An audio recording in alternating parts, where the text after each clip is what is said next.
Assalamualaikum warahmatullahi wabarakatuh. Selamat pagi. Di sini kami akan mempresentasikan tugas besar wawasan global kita. Di sini anggotanya itu saya sendiri Iqbal Bawani dengan NIM 231102130. Saya Muhammad Aga Subardi dengan NIM 2311102015. Saya Sheila Dwi Yuliana dengan NIM 2311102292. Dan saya Dinda Olivia NIM 2311102245. Di sini kami akan mempresentasikan review jurnal tentang topik image processing. Di sini kami akan mereview 8 artikel dari jurnal-jurnal. Judul artikel pertama yaitu kompresi gambar menggunakan singular value decomposition atau SVD dengan Python. Ini berasal dari jurnal ilmiah matematika dan pendidikan matematika bersintak 3. Penulisnya itu Dedi Rahmadi, Muhammad Hafiz Naufal, Alfian Nur Rahman, dan Fajar Dwi Setiadi pada tahun 2024. Artikel ini berisi tentang masalah file gambar memiliki ukuran yang besar yang dapat mempengaruhi penyimpanan dan transmisi data. Solusi yang ditawarkannya adalah kompresi gambar menggunakan metode SVD. Kemudian tinjauan pustakanya itu mengacu pada teori-teori dasar aljabar linear khususnya FFT serta penelitian terlebih dahulu mengenai SVD dalam image processing. Metode penelitian dan hasil penelitiannya itu metode penelitiannya eksperimen ini menggunakan Python untuk mengkompresi gambar RGB dan grayscale. Digunakan berbagai nilai rank matrik K dan dilakukan evaluasi berdasarkan ukuran file dan mean square error. Hasil temuannya itu kualitas gambar meningkat seiring dengan kenaikan nilai K, tapi ukuran filenya juga bertambah. Kemudian hasil temuan berikutnya, optimalisasi dilakukan dengan melihat trade-off antara kualitas video dan ukuran file. Gambar grayscale juga dapat dikompresi dengan pendekatan setup. Kemudian kelebihan dari artikel ini yaitu pendekatannya matematis dan literatur, banyak visualisasinya bagus, dan implementasi praktis dari Python. Kekurangannya itu tidak menjelaskan perbandingan dengan metode lain, JPG atau PNG secara kuantitatif. Kemudian tidak melibatkan waktu komputasi nilai K. Kemudian kekurangan selanjutnya itu terbatas pada data citra, tidak kaji aplikasinya pada domain lain seperti video atau citra medis. Kemudian jurnal 2, artikel ini berjudul pendampingan pengembangan aplikasi kompresi dalam kegiatan Mangrab Iptek Bapeda Kota Magelang. Ini berasal dari jurnal Atma Innovasia bersinta 4, ditulis oleh Rena Yanwastika Aryana, Emi Setianingsi, dan Amir Hamzah pada tahun 2025. Identifikasi masalahnya itu kapasitas perangkat seringkali penuh sehingga akibat dari file gambar yang besar sehingga dibutuhkan kompresi gambar akan jadi lebih kecil. Tinjauan pustakanya itu menekankan pentingnya inovasi teknologi informasi dan pengembangan aplikasi digital khususnya dalam efisiensi penyimpanan dengan kompresi gambar. Metode dan hasil penelitiannya yaitu pendampingan selama 2 hari kepada tim inovator Kota Magelang untuk mengembangkan aplikasi Flash Image dengan secara online dan tatap muka, dan dilakukan dengan mengecilkan ukuran dari gambar. Hasil temuannya itu aplikasi dapat dikembangkan dan siap digunakan masyarakat melalui situs web atau aplikasi tambahan secara efisien. Kelebihan dan kekurangan dari artikel ini yaitu 1, kelebihannya itu menyajikan pendekatan yang lebih realistis dan berdampak langsung, fokus pada solusi nyata dan keterlibatan aktif, dan juga dukungan dari lembaga pemerintah dan akademisi. Kekurangannya kurang teknis dan tidak dijelaskan algoritma kompresi apa yang digunakan dalam aplikasi.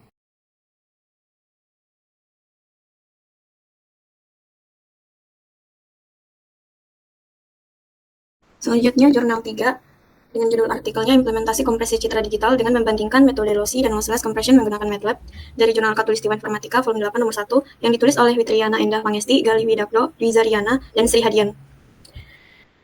Artikel ini mengidentifikasi masalah untuk menentukan metode kompresi citra digital yang lebih baik dalam menurunkan ukuran tanpa mengorbankan kualitas antara metode lossy dan lossless. Tinjauan pustakanya menjelaskan dasar-dasar kompresi data membandingkan metode lossy yang menghilangkan sebagian data demi efisiensi dan lossless yang mempertahankan semua data. Ini mengacu pada algoritma seperti DCT, Huffman Coding, dan LZW. Metode dan hasil penelitiannya, eksperimen dengan aplikasi GUI di MATLAB menggunakan 20 gambar uji, dikompresi dilakukan dengan blok DCT. Parameter hasil yang diuji yaitu ukuran file, MSE, dan PSNR. Dari hasil penelitian tersebut, rata-rata kompresi lossless yaitu 49,13%, lossy 61,40%, dan dari penelitian tersebut dapat disimpulkan bahwa lossy lebih efisien namun mengurangi kualitas, sedangkan lossless mempertahankan kualitas namun ukuran file lebih besar. Kelebihan dari artikel ini yaitu topik sangat relevan di era digital, khususnya untuk efisiensi penyimpanan gambar. Penggunaan GUI MATLAB menunjukkan penerapan langsung yang praktis. Perbandingan metode lossy dan lossless memberikan gambaran teknis yang jelas. Kekurangan dari artikel ini yaitu tidak ada pengujian metode lossy secara langsung, hanya mengutip dari literatur. Eksplorasi algoritma terbatas pada satu jenis saja, yaitu lossless DCT. Lalu citra yang digunakan tidak dijelaskan secara konstektual, hanya citra sekunder. Lalu artikel ini kurang dokumentasi visual atau uji kualitas dari sisi pengguna atau penglihatan. Selanjutnya, jurnal 4 dengan judul artikel analisis perbandingan kompresi citra beberapa media sosial dari jurnal Khatulistiwa Informatika volume 11 nomor 2 yang ditulis oleh Dimas Andika Firmansyah, Ahmad Fasih Hastawan, dan Juni Hadi. Artikel ini mengidentifikasi penelitian pengaruh kompresi otomatis terhadap ukuran dan kualitas gambar saat diunggah ke media sosial seperti Instagram, WhatsApp, Twitter, dan Facebook. Tinjauan pustaka dari artikel ini yaitu kompresi citra dievaluasi menggunakan metrik objektif seperti rasio kompresi, MSE, dan PSNR. Penilaian visual dianggap tidak cukup akurat. Metode dari penelitian ini ialah yang pertama mengunggah 4 gambar ke 4 platform media sosial, kemudian diunduh kembali gambar tersebut, lalu dihitung rasio kompresi nilai MSE dan PSNR-nya menggunakan Python. Dari hasil penelitian tersebut, rasio kompresi tertinggi ialah Instagram dengan 50% dan terendah ialah WhatsApp dengan 0%. MSE dan PSNR terbaik adalah WhatsApp dan Twitter, di mana gambar tersebut tidak berubah, sedangkan PSNR terendah ialah Instagram dan Facebook dengan. Artikel ini mempunyai kelebihan, yaitu relevan dengan kehidupan digital saat ini, khususnya bagi pengguna media sosial. Metode penelitian objektif dan terukur menggunakan MSE dan PSNR. Eksperimen dilakukan langsung dan proses unggah dan unduh gambar nyata. Penggunaan Python menunjukkan penerapan teknologi yang baik. Lalu, artikel ini kurangnya yaitu jumlah sampel gambar terbatas, hanya 4 gambar yang digunakan. Ini memengaruhi generalisasi. Kemudian tidak dijelaskan algoritma kompresi yang digunakan masing-masing platform. Lalu tidak disertakan analisis visual atau persepsi pengguna terhadap kualitas gambar. Lalu penelitian bersifat komparatif saja, belum menawarkan solusi teknis.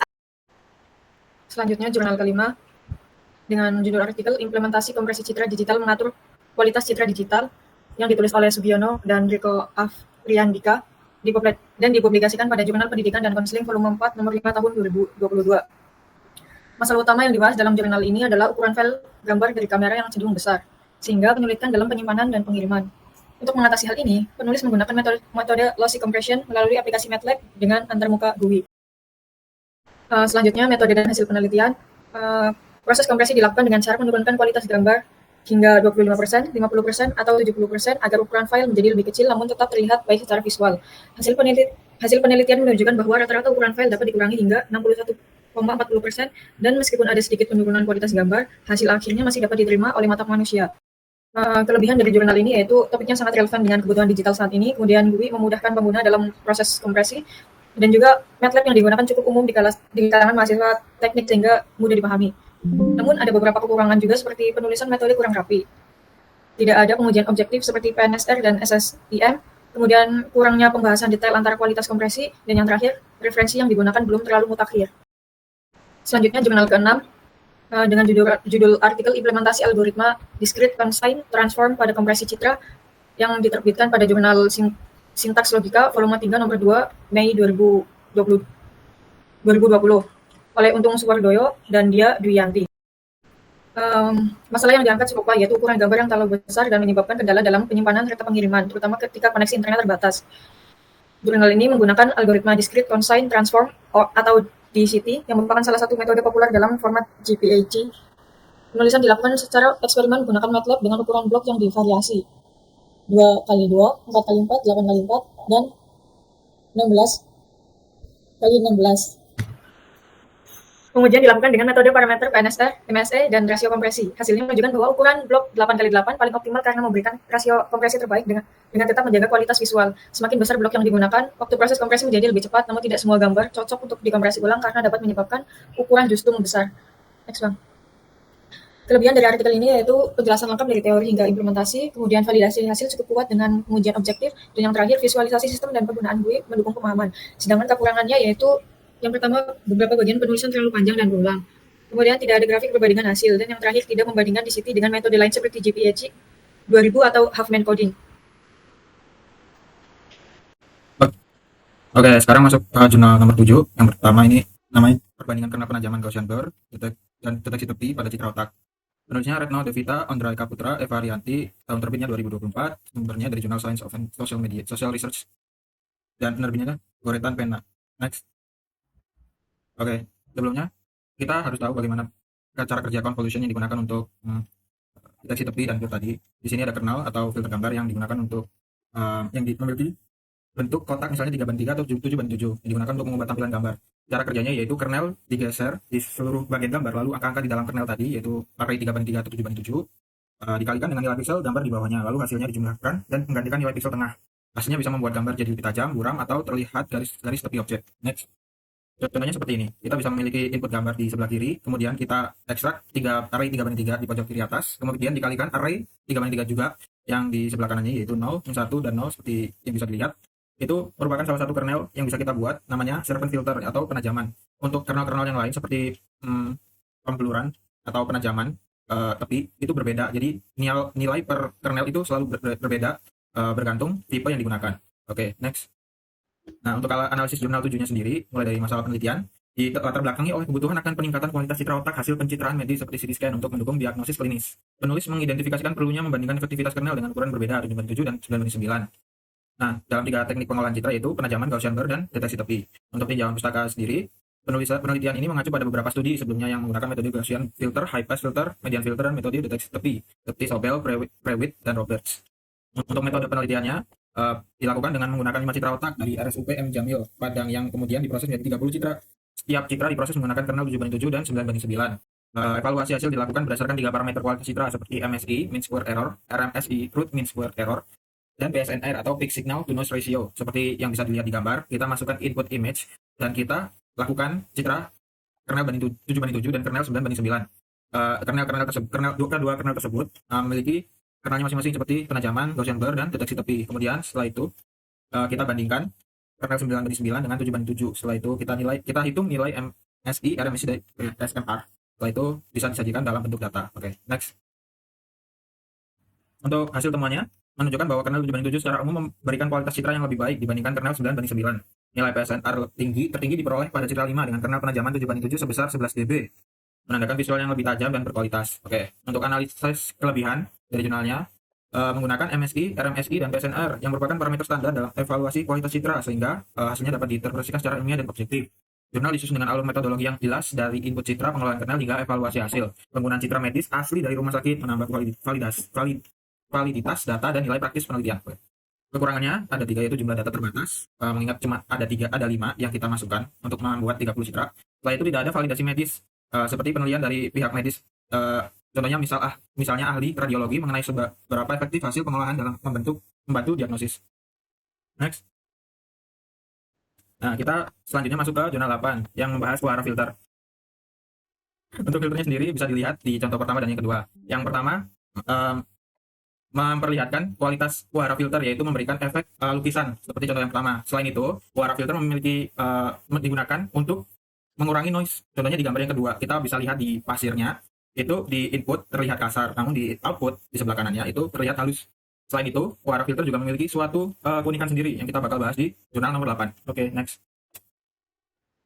Nah, jurnal 8 sendiri memiliki judul Precise Accelerated Quora Filter. Penulisnya Hai Dugli dan Giang Sontran. Tahun terbitnya 2021 dari jurnal Real Time Image Processing Springer Verlag. Oke, analisis jurnal 8.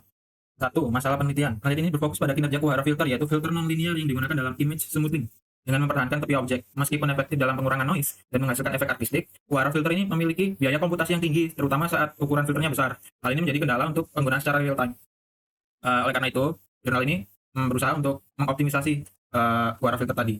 Masuk ke tinjauan pustaka. Penulis membandingkan metode ini dengan berbagai versi filter Quora lainnya seperti anisotropic Quora filter, adaptive Quora filter, dan metode berbasis deep learning yang berfokus pada pembuatan filter untuk lebih baguskan lah. Tidak, karena referensi-referensi atau tinjauan pustaka ini tidak mementingkan kecepatan, jadi hanya berfokus pada kualitas gambar. Oke, next. 3. Metode penelitian. Penulis mengusulkan algoritma baru bernama FAKF atau Precise Accelerated Quora Filter dengan 4 kontribusi utama. Yang pertama ada SAT atau Sum Area Table yang digunakan untuk menghitung nilai min atau rata-rata dan variansi secara efisien dalam O linear, ya O1. Kemudian ada caching min dan variasi untuk menghindari perhitungan ulang, optimisasi akses memori untuk memanfaatkan cache CPU secara maksimal. Dan setelah itu ada format SAT fleksibel menggunakan integer saat inisialisasi, lalu dikonversikan ke float untuk kecepatan. Metode ini juga menggunakan multithreading untuk pemrosesan paralel. Dan untuk hasil temuannya sendiri, FAKF menunjukkan peningkatan kecepatan signifikan dibandingkan metode asli Quora hingga 1000 kali pada filter besar. Waktu eksekusi konstan untuk berbagai ukuran filter dapat berjalan secara real time bahkan pada filter besar.